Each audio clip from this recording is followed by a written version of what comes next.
Cuando seguía el dinero, vi que me arrastraba a la cima de una pirámide. Aquí estamos en la base de la pirámide con nuestro día a día. Por encima de nosotros está el gobierno, personas a las que se les ha otorgado un monopolio de poder y lo usan para imponernos impuestos y controlarnos, estemos de acuerdo o no. Pero ¿quiénes los controlan a ellos? En el siguiente nivel nos encontramos a las compañías. Muchas personas opinan que hoy en día son ellas las que gobiernan el mundo, y no los estados nacionales, y lo denominan corporatocracia. Para conseguir los recursos mundiales y controlar los mercados, esta corporatocracia debe tener acceso a dinero barato. Las grandes corporaciones obtienen sus préstamos a un interés especial de los grandes bancos, lo que significa que aquellos que controlan los grandes bancos, la élite adinerada, son los que en realidad controlan las corporaciones. Mientras seguía el dinero, me di cuenta de que casi todas las ideas que tenía acerca del capital no son ciertas. Es curioso el hecho de que nos planteamos muy pocas preguntas sobre cosas cotidianas, como por ejemplo, cuando vamos a un banco y pedimos un préstamo de, digamos, $50.000 o 50.000 libras. ¿Qué pasa en realidad? Veamos. Muchas personas viven la vida basándose en unas ideas que se alejan mucho de la realidad. Lo que en realidad pasa es que si pides 50.000 libras, escriben que en tu cuenta hay 50.000 libras. Eso es todo lo que hacen.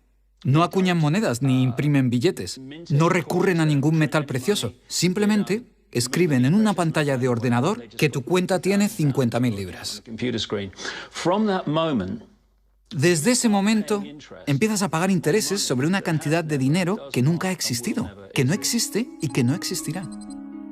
Resulta que los bancos prestan unas 9 veces más dinero que la cantidad que en realidad guardan en sus cámaras. Y esto es posible gracias al préstamo conocido como reserva fraccionaria.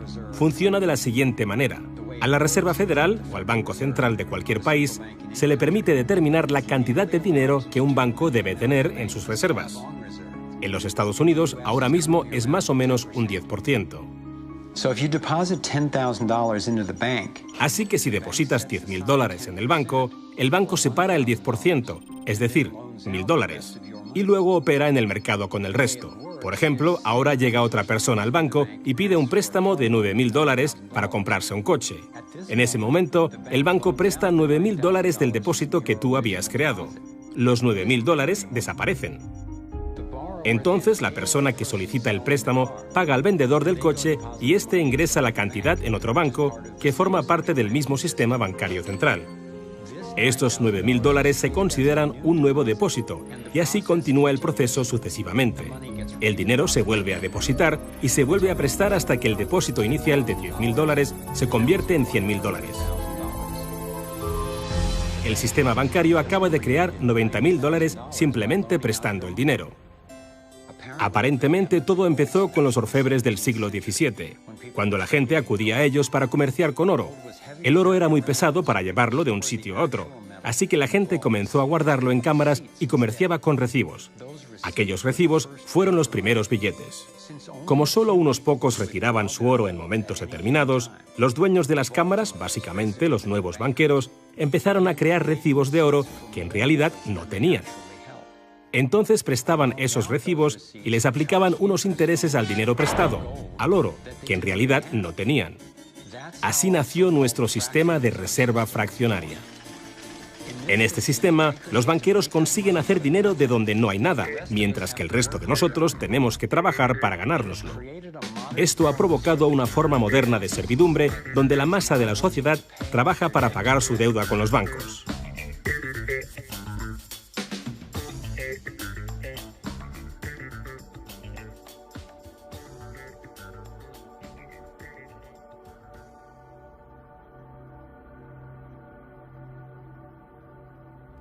Bajo este esquema de reserva fraccionaria, inevitablemente nos hemos convertido en esclavos de la deuda de una élite financiera que nos gobierna. No porque sean mejores o más inteligentes que nosotros, sino porque han manipulado el sistema para beneficiarse de una gran parte de la gente de este planeta. Catherine Austin Fitts es experta en este tema. Fue ayudante del Departamento de Vivienda y Desarrollo Urbano de Estados Unidos bajo el mandato del presidente George Bush Sr.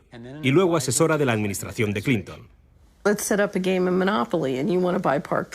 Imaginemos el juego del Monopoly. Ahora quieres comprar el Paseo del Prado. Lo que puedo hacer continuamente es imprimir dinero, darme más y más dinero, disminuir el valor de tu moneda al imprimir cada vez más. Da igual lo duro que estés trabajando o el éxito que tengas. Al final, siempre te puedo comprar y no me cuesta nada.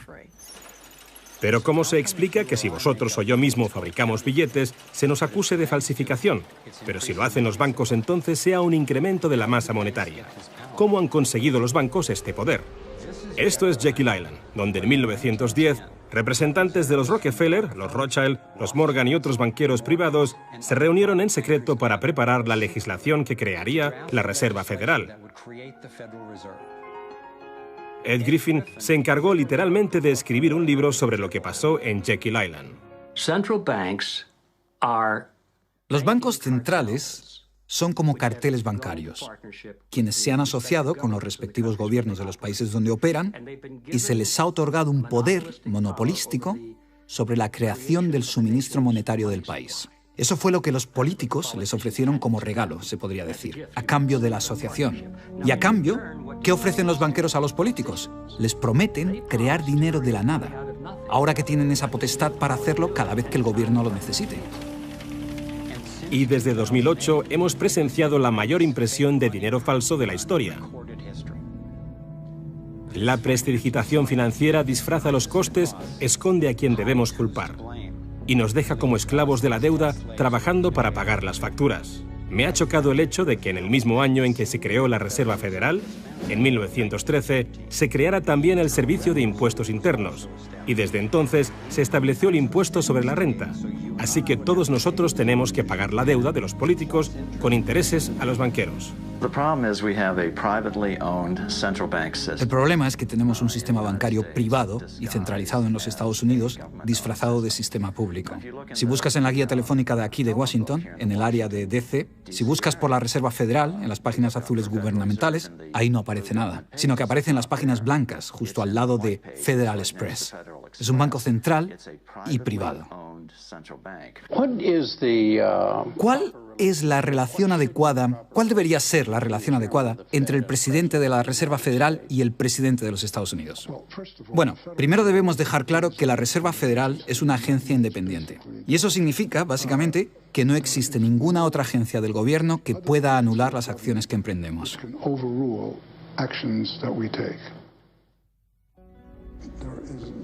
Que no existe ninguna otra agencia del gobierno que pueda anular las acciones que emprendemos. Tenemos un banco privado que imprime dinero en beneficio del Tesoro. La Reserva Federal imprime dinero en un sistema basado en la deuda, que crea escasez, pero coloca a un grupo de privilegiados en una posición en la que tienen acceso a todos los datos sobre la economía, mientras que nosotros continuamos en la ignorancia. Así que tenemos a un pequeño grupo de banqueros que entienden los datos de cómo funciona el dinero en la economía y se les proporciona la habilidad de imprimir dinero de manera que se sigue protegiendo a los privilegiados mientras que el resto nos hundimos. Después de que Catherine comenzase a destapar la corrupción del gobierno en los más altos niveles, el FBI llevó a cabo una redada en su compañía y le requisó sus pertenencias. Tuvo que ir de juicio en juicio durante 10 años hasta que la declararon inocente. Así que tenemos a la Reserva Federal, una corporación privada con el monopolio de crear dinero, pero sin tener que rendir cuentas y que además está apoyada por el gobierno con el monopolio de la fuerza. Han engañado al país haciéndole creer que la Reserva es una institución que ayuda a estabilizar la economía y que no depende de la política. Pero de hecho, en ya casi un siglo de existencia, la Reserva Federal ha hecho justo lo contrario. Desde que se puso en marcha, nos han robado a través de la inflación y el poder adquisitivo del dólar ha disminuido más de un 97%. Y la diferencia entre ricos y pobres deja claro que el dinero va a parar a manos de unos pocos. Solo 16 años después de que la Reserva Federal accediera al poder, los Estados Unidos sufrieron la Gran Depresión. En mi investigación he descubierto que antes de que se produjese el crack del 29, la élite de banqueros sacó su dinero del mercado. Después del crack, usaron ese dinero para comprar todas las acciones baratas y los bancos en quiebra más pequeños por poco dinero. Entre los banqueros que consolidaron su fortuna de esta manera, encontramos a los Rothschild, los Rockefeller y los Morgan. Un caso similar sucedió con el colapso financiero de 2008, en el que de nuevo se volvían a beneficiar los mismos banqueros. En los años previos al colapso, los mayores bancos, incluyendo Bank of America, Citigroup y Chase, todos ellos controlados por los Rothschild, los Rockefeller y los Morgan, se forraban y comerciaban con préstamos basura cuyo dinero sabían que no iban a poder recuperar. Es como colocar unas naranjas podridas en una caja y venderlas como si fuesen de la mejor calidad. Los que habían embalado ese producto sabían que tarde o temprano alguien abriría la caja y vería que no contenía nada de valor, ya que al fin y al cabo ellos habían empaquetado dichas cajas. Cuando las naranjas podridas, lo que conocemos como créditos basura, los derivados y las coberturas por incumplimiento crediticio se descubrieron finalmente, acabó por afectar a todo el mundo. La gente empezó a perder sus casas, trabajos, negocios y fondos de jubilación. Mientras tanto, los grandes bancos, que fueron los que en realidad crearon el problema, fueron los únicos a los que rescataron.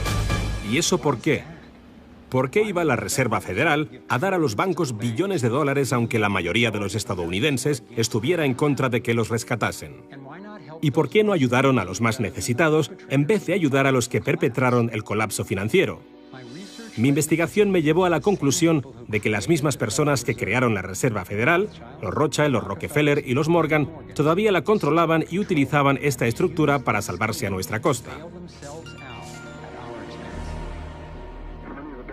Muchos de los bancos creados siguen siendo el lobby más poderoso del Capitolio de los Estados Unidos, y ellos sinceramente son los dueños del lugar. Estoy convencido de que el reciente colapso financiero de 2008 fue el resultado de un esquema de inflar y tirar orquestado, diseñado y ejecutado por los grandes banqueros para consolidar sus fortunas y su poder. David Icke nos explica cómo ve los denominados ciclos comerciales de la Reserva Federal. Fase 1 es como lanzar el sedal. Fase 1, colocas un montón de dinero, unidades de intercambio, en circulación. Para ello, bajas los intereses y concedes muchos préstamos. Esta es la parte del ciclo que denominamos boom. Como hay muchas unidades de intercambio en circulación, hay un montón de dinero que cambia de manos, que genera una gran actividad económica. Eso genera empleo y como se gasta más y más dinero, aumenta la demanda. Así que las compañías solicitan más créditos de dinero recién salido del horno para aumentar su producción. La gente coge confianza a su rutina. Pues resulta que trabajo para tal compañía y tienen muchos pedidos. Funciona de maravilla, tengo trabajo asegurado. ¿Y sabes qué? Estoy pensando en comprar una casa más grande. Luego empiezan a cambiar. Lo que hacen es tirar del sedal. Suben los tipos de interés. Ahora, cada vez hay menos personas que consiguen los créditos porque las condiciones de concesión se han endurecido. Y también, al aumentar los tipos de interés, una gran parte del salario de las personas se destina a pagar esa subida de los intereses y no al consumo. De repente, ya no hay tanto dinero en circulación y, por tanto, se compran menos cosas. Los beneficios de las compañías empiezan a disminuir, empiezan a reducir los puestos de trabajo y algunas comienzan a cerrar. La gente pierde sus trabajos. Ya no pueden pagar las hipotecas de esas grandes casas que se habían comprado cuando todo iba bien. Ahora los bancos empiezan a recoger el sedal, porque mientras la gente se declara en bancarrota, tanto las compañías como las personas, los bancos se quedan con las fortunas que sí que son de verdad. Con las propiedades, las tierras, los recursos que habían puesto como aval para que simplemente les prestasen unas cifras que solo aparecían en la pantalla del ordenador. Y llevamos siglos con este ciclo económico de tirar el sedal y recoger, de inyectar una gran cantidad de dinero en circulación, de hacerlos picar. Y lo que se ha hecho en realidad es robar. Y se ha propiciado que se acumule la verdadera riqueza del mundo en manos de unos pocos.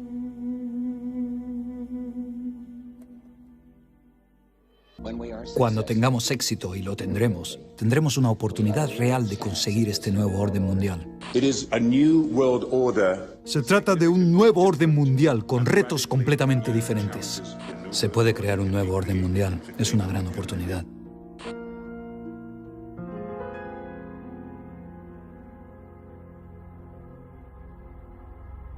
Teniendo en cuenta la situación de nuestro mundo ahora mismo, un nuevo orden mundial puede parecernos una gran idea. Pero tengo que diferenciar entre lo que descubrí sobre el dominio mundial, un único gobierno global dirigido por una pequeña élite, y la realidad de nuestra interconexión global, que es darnos cuenta de que a un nivel fundamental y espiritual no somos tan distintos, todos estamos conectados. Pero los objetivos para el dominio del mundo sugieren todo lo contrario. Siguen la estrategia de divida y vencerás, para mantenernos enfrentados, pensando que el problema son los demócratas o los republicanos, los liberales o los conservadores, cuando en realidad ambos partidos tienen los mismos objetivos. Creo que nos dirigimos a un mundo totalitario, en realidad a una dictadura militar dirigido por una pequeña élite que tiene todo el poder y dicta las leyes. Si tuviesen éxito, no habría lugar al que huir o dónde esconderse. Pensadlo detenidamente.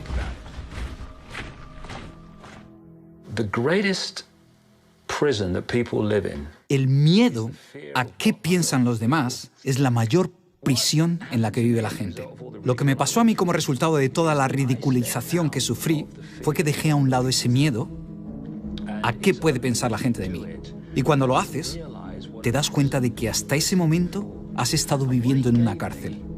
Y lo que me aportó fue una comprensión personal de lo fácil que es para unos pocos controlar a la gran mayoría.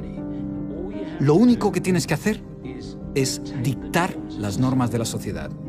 Lo que está bien y lo que está mal. Lo moral y lo inmoral. Lo bueno y lo malo. Lo sano y lo perjudicial. Lo posible y lo imposible. Y construyes lo que yo llamo una zona libre de problemas. Y si vives la vida dentro de esos parámetros de percepción, de creencias, y lo que dices y piensas encaja en eso, entonces la gente te dejará en paz, porque eres normal. Pero cuando te sales de ahí y empiezas a manifestar tus propias opiniones, lo que han creado los iluminados de Baviera es una población de guardias de la prisión que saltarán sobre aquellos que intenten salirse de la norma. Resulta interesante cuando alcanzas los límites de esa zona libre de problemas con tus opiniones y pensamientos. No estás pensando, si lo hago, ¿qué pensará el director del Banco Mundial? ¿Qué dirá? No, lo que pensamos es, ¿qué pensará mi madre?